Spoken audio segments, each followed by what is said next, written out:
Bismillahirrahmanirrahim. Welcome back to my channel, back with a video on software-defined radio and GNU Radio. And this video is going to be a build-up on my last video that I made. Today we're gonna simulate a multipath environment using GNU Radio Companion. For that, we're gonna introduce a block called Polyphase clock sync block. This allows me to generate a multipath fading environment with the help of IIR filter. So the block is quite simple.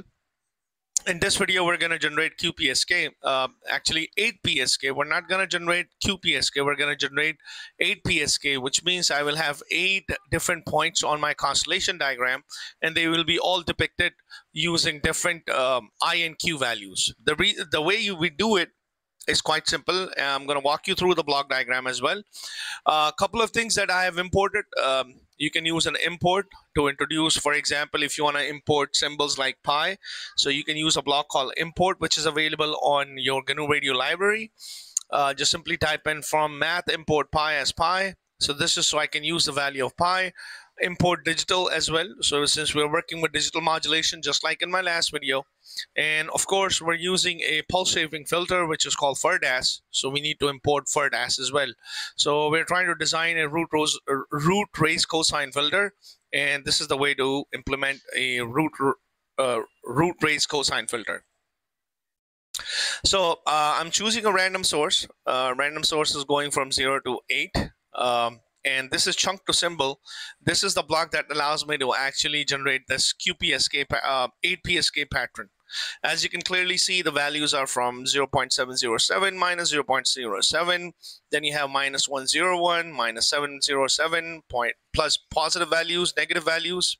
As you can see, negative 0.707, minus 0.07, minus 0.07, positive, then positive, positive, and then positive, negative, and then same thing as 1 plus 0j as well. So these are the points which are going to be mapped using chunk to symbol. Let's just quickly look at it. After that is going into a polyphase arbitrarily rational resampler. Once I run this flow graph, I will show you this individual output as well, that what this chunk to symbol block is doing, which is making that 8 PSK pattern around that round shape in a circle shape. I'll show you that in a little bit. Then you have polyphase arbitrarily resamplers. This is the resampler. Here we have a tabs, which is TX tabs, which is basically being used to design my FIRDAS filter, which is root raise cosine filter. Just like in my last video, FIRDAS.root.raise.cosine lfills is the command, which is actually 32, 1, 0 point, and ntabs, which is being controlled by these variable blocks. So ntabs is about 11 times 32 times symbol per sample per symbol. So after this, all the rest of the values, number of filters, actually nfills. So this is going into a polyphase clock sync block. Now, up till here, this is what the transmitter looks like. All right. So from the 1, 2, 3, the output of this is actually a transmitter block, and this is polyphase clock sync block. Basically, it has the receiver side. It is present at the receiving side. So the block, just simply go into the documentation. Let's look at it. It does actually 3 things. By playing around with that, it does 3 things, 3 important things. First, this block will do this. It performs clock recovery.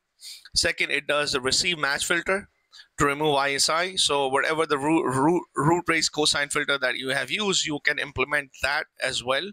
This block implements that. And third, it downsamples the signal, which means it has to be present at the receiver side. So this is the job of this polyphase clock sync block. So once I look at my flow graph now, and look at the symbol for it. So you have something called timing bandwidth. Timing bandwidth is basically controlled by this parameter, and this is nothing but nothing fancy. It's actually 2 times pi, which is actually 2 times pi divided by 100. That will give you 62.8319. This is generally I have found in my when I search it online. This is the number that works best. Of course, you gotta have receiving bandwidth. So at the receiving end, RX tabs. This is also going to be the tab for your FIRDAS filter. So this is being defined by this variable block, that is fur dash root raised cosine L filter, same thing as my transmitter tabs are. Everything is exactly the same. Filter size is 32, which is basically your N filter. Initial phase, these are just the default value from the block. This is also a default value from the block. So three things it does: it actually reduces, it actually downsample it, which means bring it down to baseband frequency. First, clock synchronization, clock recovery at the receiving end. Third, what it does is actually reduce ISI symbol, inter-symbol interferences. Second, the output you are being visualized using a constellation block. So this is what is being before the path loss component. And then after, when you introduce IIR filter, basically IIR filter have feedback, feed forward taps, and a feedback taps. This is, I just leave it as is as default, but this value is 1, 0.5. If you were to look at the documentation of this on GNU Radio, this is basically 0.5. Basically what it means, it will actually, that 0.5 will provide a phase shift. And in multipath fading environment, when we are transmitting our signal due to multipath, at the receiving end, you'll get a signal, multiple copies of the same signal with a different phase shift. If at the receiving end they're added up constructively, then you have you have your original signal. And if they somehow add up destructively, you don't get any signal, or sometimes you get a signal with lower amplitude. So basically, by having this value to be 1, 0.5, 0.5 basically means actually provide a phase shift. This is what I found in the literature, so that's the value that worked for me. So now let's just quickly look at it. First, let me just disable this block, this, and this, and just simply look at this block. This is where my modulation or the mapping chunks to symbol, which is being mapped onto my constellation block. So let's just quickly look at it. Indeed, it does look like 8 PSK. All right, so this is 8 PSK. This is 8 PSK. As you can clearly see, 0.707, 0.07, just to be exact, same thing. And then you have 1. So 1, 2, 3, 4. These are the 4 points which is being depicted using this value, -1, -0, 0 plus 1, 1 plus 0, and 0.707 values are being depicted like this. So these are the values which are, so you're seeing 1, 2, 3, 4, 5, 6, 7, 8. You're seeing 8 PSK happening. So this is before multipath. This is what you're visualizing now. So let's just quickly look at it. Let me just disable this and enable these two blocks. Let me play this. I'm sorry. Hold on a second. Let me just close this. Let me enable this. And let me enable this. So now the block, let's just run the simulation again. So when you look at it, so this is before multipath fading.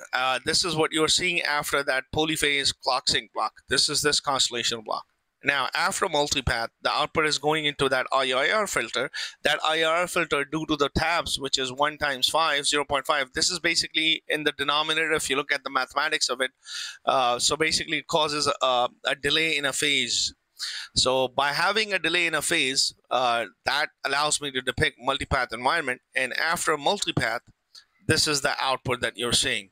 That you don't have these exact points that are there, but due to multipath or due to a phase shift, you're seeing your output, a constellation diagram that looks something like this. So that's the basic idea behind this tutorial. Was the main idea was just to introduce polyphase clock sync block as well. It was for my learning as well, and I just wanted to share with you guys. If you have any questions, just leave it in a comment section, and please don't forget to like and subscribe to my channel, and thanks for watching.